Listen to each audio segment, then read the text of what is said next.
Hola, mi nombre es Lady Reyes y yo les voy a hablar acerca de la exploración de boca, mentón y mejillas. Principalmente, ¿por qué es importante realizar esta exploración? Bueno, pues la evaluación de la cavidad oral es parte del examen médico físico por la cantidad de patologías que pueden causar con síntomas o signos en las estructuras que comprenden la cavidad oral. Cuando se realiza el examen físico, este debe ser metódico y sistemático, porque aunque no existe una forma estandarizada de realizar el examen, es necesaria la sistematización por parte del examinador para no pasar por alto ninguna estructura. ¿Y cómo se va a llevar a cabo esta exploración?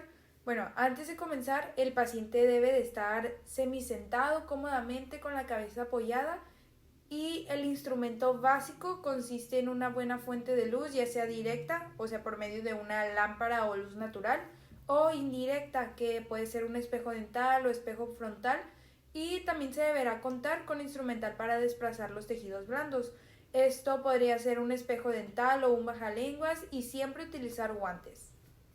Muy bien, la región bucal va a constar de ciertas estructuras, como lo son los labios, la cavidad oral, la lengua y la orofaringe.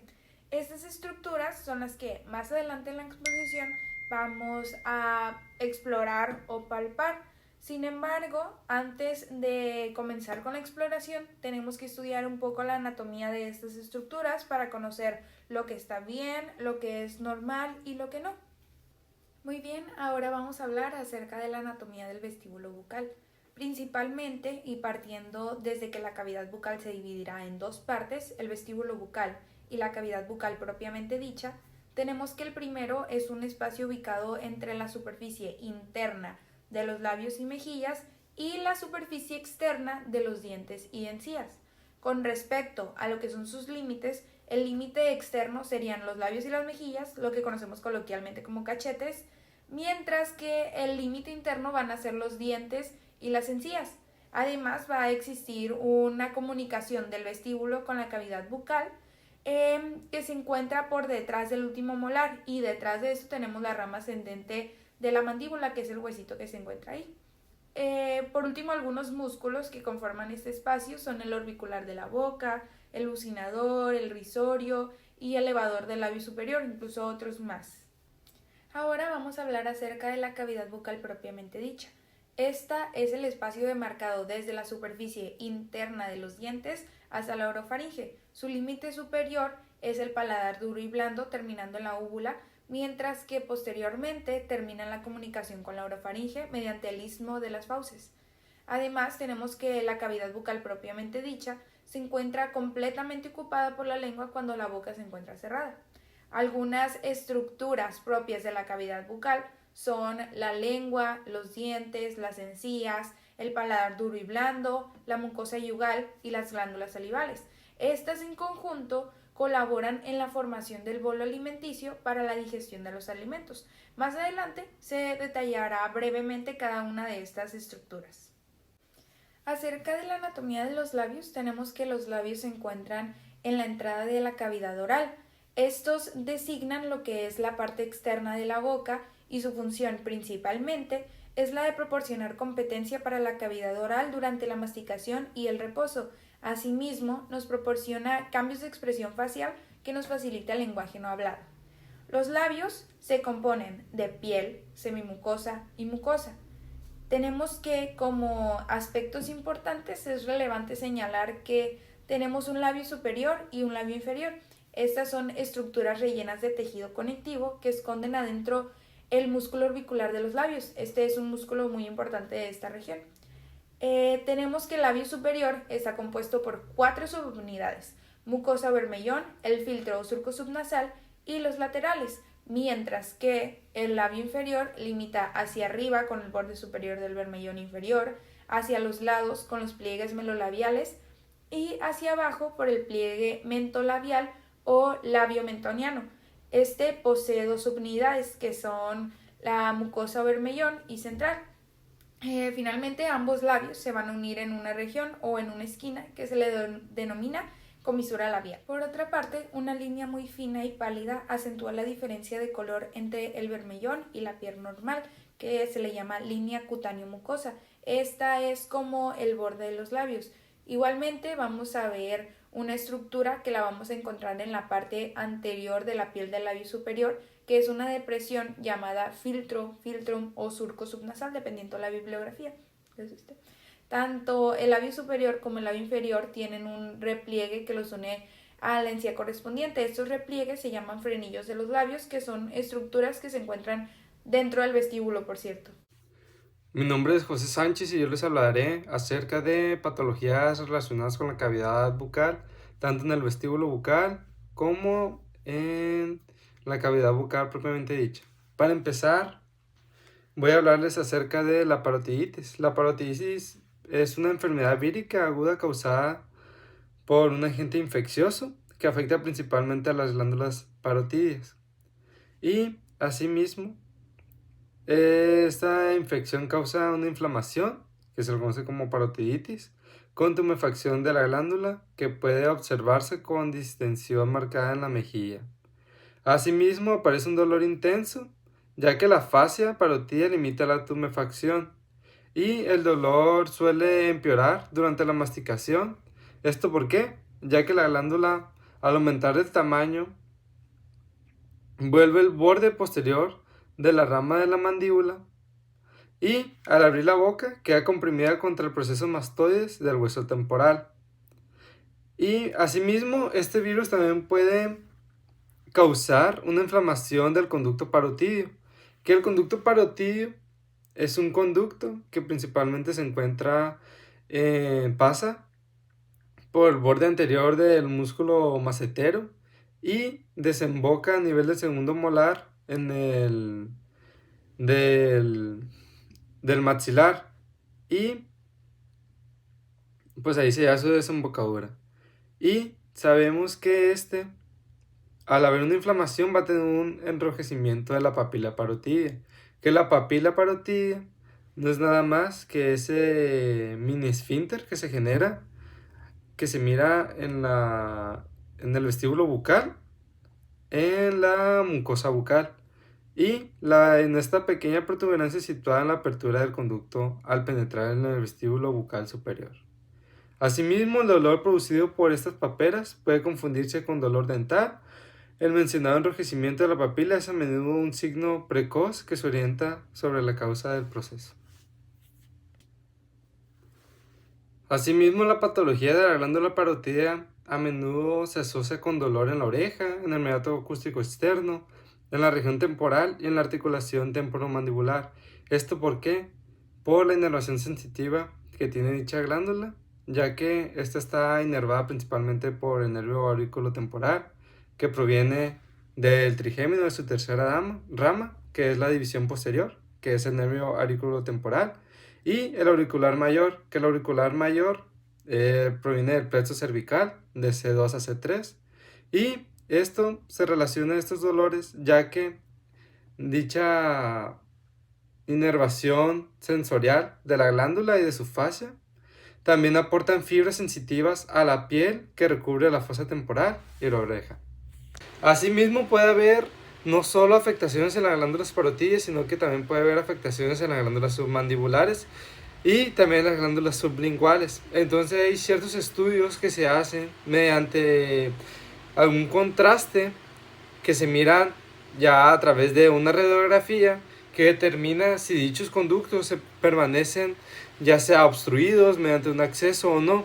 La diferencia entre el conducto sublingual y submandibular es el tamaño y también la luz o el diámetro que estos poseen. En los submandibulares, este proceso que se reconoce como cialografía, que es por una inyección de un medio de contraste, en este sí se puede llevar a cabo, esto por el tamaño de dichos conductos. Pero en las glándulas submandibulares esto no es posible, dado a su tamaño y a la multiplicidad que esas tienen. O sea que hay múltiples que no solo están determinadas como las sublinguales o las parotídeas. Y habitualmente no es posible inyectar dicho líquido en estos conductos sublinguales. La siguiente patología es la candidiasis oral. Esta es provocada por un hongo llamado Candida albicans, la cual se acumula en el revestimiento de la boca. La cándida es un microorganismo normal en la boca, pero cuando existe una proliferación en exceso, esta puede ocasionar síntomas y puede llevar a la candidiasis oral.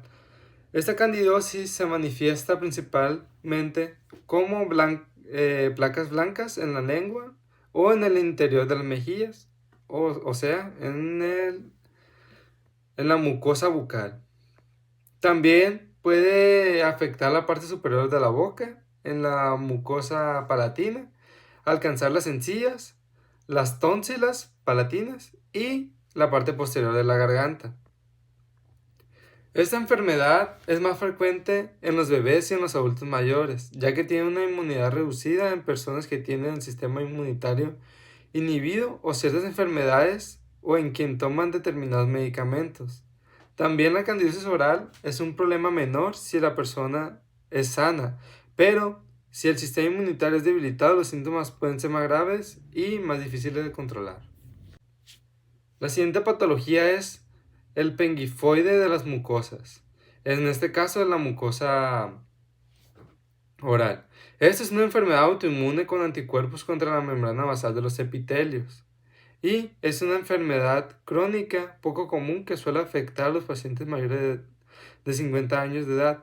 Y esta enfermedad no solo afecta a las membranas de las mucosas de la boca, sino que pueden extenderse a la garganta, los ojos, la nariz y el área genital puede verse afectada en diversos grados.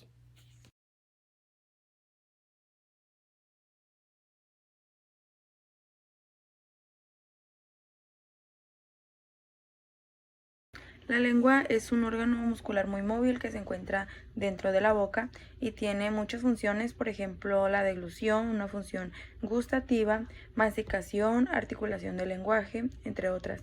Dentro de las funciones gustativas tenemos que presenta diferentes tipos de sabores, como lo son salado, dulce, amargo, picante e incluso umami. La lengua también presenta distintas partes, como lo son una punta, un vértice, el dorso, la cara inferior o la raíz. O como también se puede ver en la imagen, tenemos como distintas divisiones o los nombres de las distintas partes de la lengua, como por ejemplo las papilas fungiformes, las papilas filiformes, las papilas calciformes, amígdalas palatinas, arco palatofaringio, entre muchas otras. Como ya mencionamos, la lengua tiene unas funciones muy importantes, como lo son que esta permite la correcta fonación y va a participar en la generación del bolo alimenticio. Para su inspección es necesario evaluar varios aspectos, como lo son su tamaño, la movilidad, la asimetría y posibles alteraciones de la mucosa lingual, que es muy importante. Un aumento de tamaño puede ser debido a distintos problemas, como lo puede ser el hipotiroidismo, que podemos ver en las imágenes, la acromegalia y la amiloidosis. También es necesario saber que la inervación de esta misma está provista por el nervio hipogloso, que estamos hablando del 12º par craneal. Ahora tenemos la curúncula sublingual, la cual es muy importante para la lengua, ya que su función principal es la producción de saliva. La saliva también es algo muy importante, esencial, ya que tiene muchísimas funciones, entre las que destacan humedecer y lubricar la lengua, la deglución, la digestión y la disolución. La curúncula sublingual se encuentra en la región anterior del piso de la boca y es posible evaluar su permeabilidad solamente con un masaje suave. Es muy importante inspeccionar muy bien el piso de la boca para visualizar la curúncula.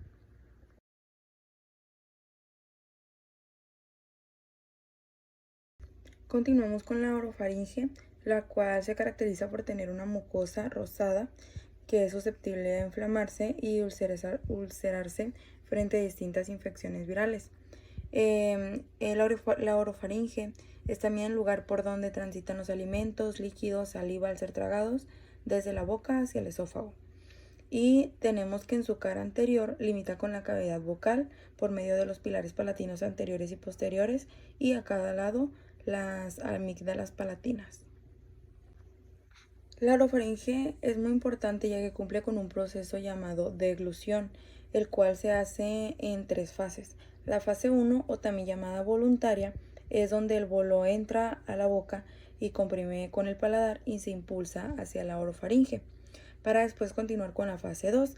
Esta es involuntaria y es muy rápida y es donde el paladar blando se eleva y sella la nasofaringe con respecto a la orofaringe para que pase el bolo alimenticio, para luego pasar a la última fase, que es la fase 3, que también es involuntaria y es donde se contraen los 3 músculos constrictores de la faringe y estos forman un movimiento de peristalsis.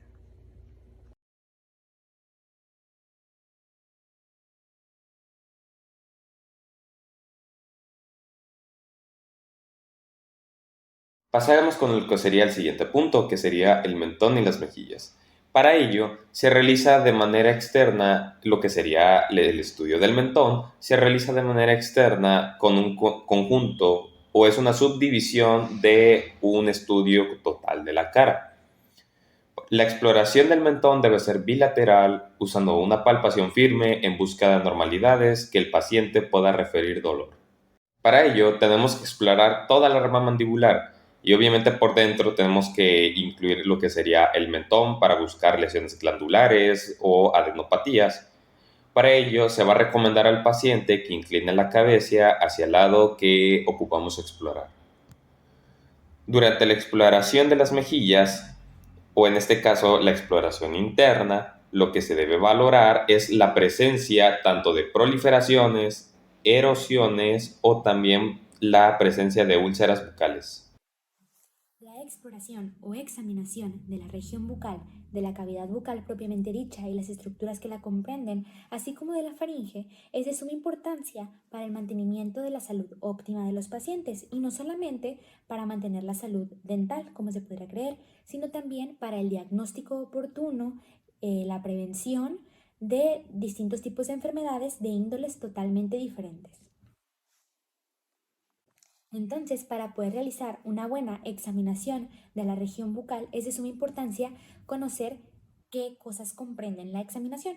Estas 2 cosas son sencillas, que son la inspección y la palpación. Bueno, esta inspección y palpación puede hacerse tanto en las estructuras externas como en las estructuras internas. En esta ocasión vamos a comenzar hablando de la examinación externa. En la inspección externa, el médico observa la cara y el cuello del paciente en busca de una coloración diferente, cualquier tipo de hinchazón o asimetrías. Ya pasando a la palpación externa, lo que ocurre aquí es que el médico debe de manera minuciosa palpar los músculos temporales, los masseteros, como podemos ver en la primera imagen, también palpar la mandíbula y por último también la articulación temporomandibular. Esto mediante el uso de 2 dedos. En este caso podemos observar que en la imagen el médico está utilizando los 2 dedos meñiques, colocarlos de manera externa en la articulación temporomandibular y pedirle al paciente que abra y que cierre la boca para detectar cualquier anomalía en la función de esta articulación. Una vez realizada la examinación externa, ahora se puede realizar la examinación interna, comenzando con la inspección interna, en la que se va a buscar cualquier cambio de color o lesión en la mucosa bucal. Para ello se deben de seguir una serie de pasos que voy a explicar a continuación. Primero que nada, se debe retraer el labio superior tomándolo con el dedo índice y el dedo pulgar. Se retrae hacia arriba y de esta manera podemos observar, como lo vemos en la imagen, la mucosa y la encía y también el frenillo. Posteriormente, esta parte corresponde a palpación, pero vale la pena mencionarlo en este punto. Con el dedo pulgar y el dedo índice se manipula la mucosa del labio superior para palpar cualquier anormalidad. Después se examina la mucosa bucal y la encía posterior.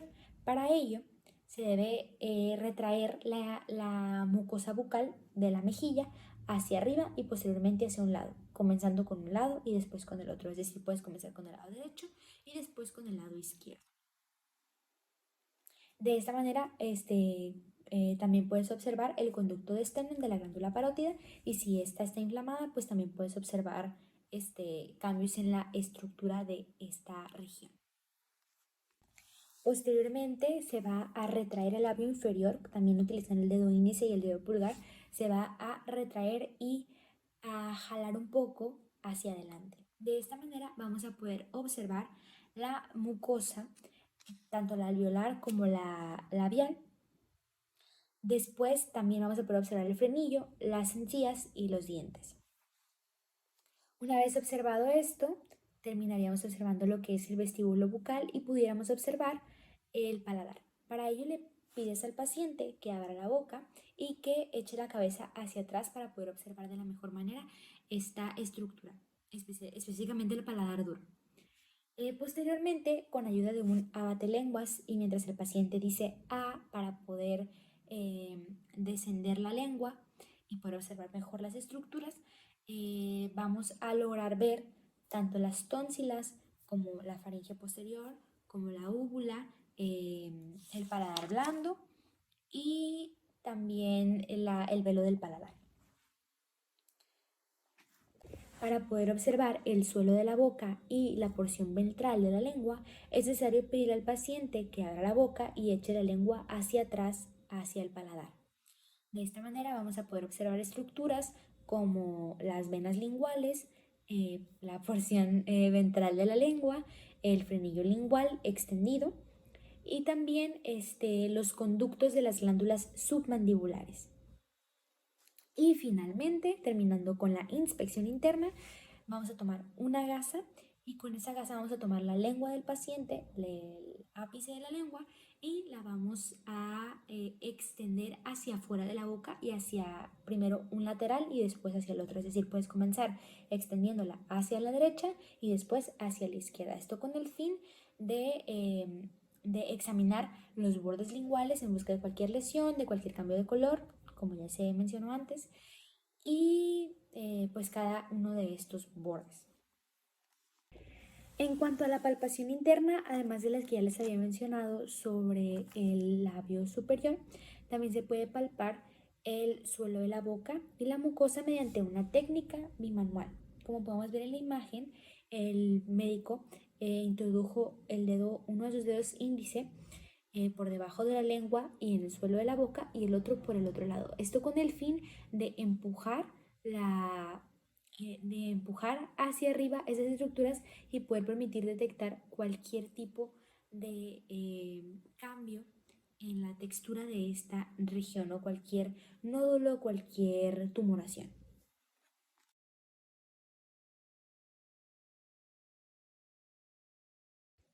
En la inspección externa de los labios, ¿qué nos podemos encontrar? Bueno, cabe destacar que en las personas de tez clara, los labios son generalmente de color coral o rosado y de apariencia humectada.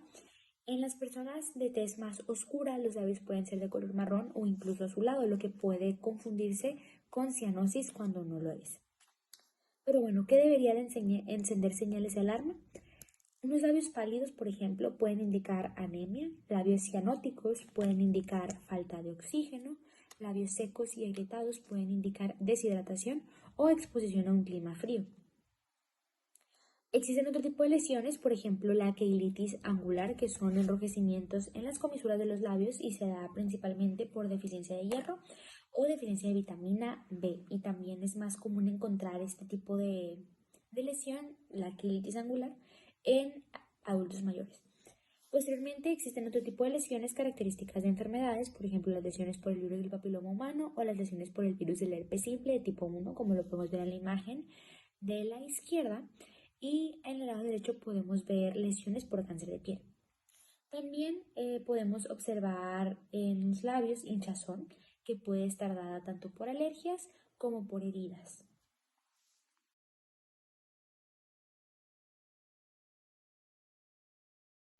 En la inspección interna de la cavidad bucal, ¿qué nos podemos encontrar? Comenzando por las encías, cabe mencionar que las encías de una persona de tez clara son por lo general de color rosado o color coral, mientras que las encías de una persona de tez más oscura pueden presentar una coloración diferente, una coloración más marrón. lo que no significa ninguna señal de alarma, simplemente es por el exceso de melanina que se ven de ese color. Lo que sí debería ser señal de alarma es la hiperplasia de encías, que es el crecimiento pues anormal de las encías. Esto puede darse por enfermedad periodontal, por procesos infecciosos y mala higiene. También puede darse por efectos secundarios de medicamentos, por ejemplo, la ciclosporina, que es un medicamento inmunosupresor. También las encías rojas y sangrantes, que pueden indicar gingivitis y también anormalidades hormonales en algunos casos. Y también la falta de piezas dentales, que puede ser dada por trauma, por extracción o por genética, en el caso de las agenesias dentales. En cuanto a la inspección de la mucosa oral, debemos tomar en cuenta que esta debe estar libre de cualquier tipo de nódulo y de lesión. Sin embargo, existen algunas lesiones que son muy comunes, por ejemplo, las úlceras aftosas. Las úlceras aftosas son lesiones que son pequeñas, son dolorosas y no son contagiosas. Se ve pues como una excavación pequeña de color rojizo que en el medio puede tener una película blanquecina.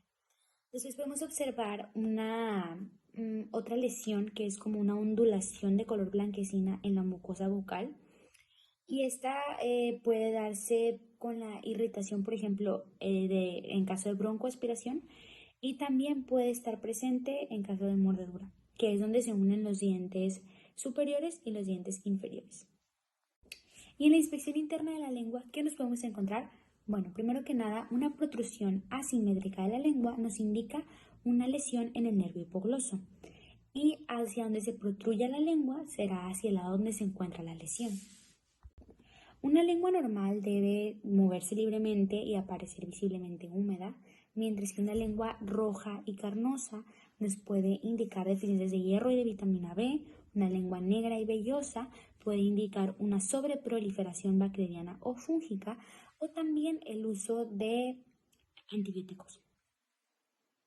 La candidosis es una película blanca que se forma en el dorso de la lengua y nos puede indicar una infección por candidiasis, y esta es común en pacientes inmunodeficientes. Y la leucoplasia, esta es una lesión oral premaligna. Es muy importante poder detectar una leucoplasia a tiempo, porque también nos puede indicar un carcinoma espinocelular. A diferencia de la candidosis, la leucoplasia se da en la parte ventral de la lengua, y además la candidosis se puede retirar al raspar la lengua, mientras que la leucoplasia no. En la inspección interna de la orofaringe, ¿qué nos podemos encontrar? Bueno, si a la hora de nosotros con una batelenguas descender la lengua y hacer que el paciente diga "ah", y el paladar blando no se eleva, y además la úvula se ve desviada hacia un lado, esto va a indicar una parálisis o una lesión del paladar craneal décimo o del nervio vago. Y la úvula se va a desviar del lado opuesto de la lesión. La faringe posterior debe estar libre de cualquier nódulo de alguna masa o exudado, siendo el exudado un líquido que se filtra desde los vasos sanguíneos hacia los tejidos cercanos, compuesto por células, proteínas y materiales sólidos. Entonces la faringe posterior también debe ser de un color rosado y con una superficie irregular. Sin embargo, en ciertos procesos infecciosos vamos a poder observar cómo las tónsilas palatinas se ven pues llenas de exudado por infecciones, y también se pueden ver hinchadas. También existen otros tipos de anormalidades, por ejemplo los tonsilolitos.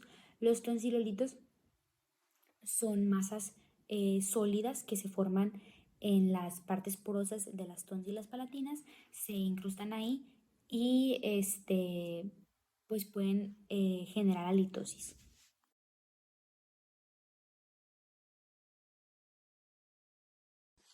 Finalmente, en la palpación interna de la cavidad bucal, este se va a realizar tocando tanto los dientes como las encías y la lengua.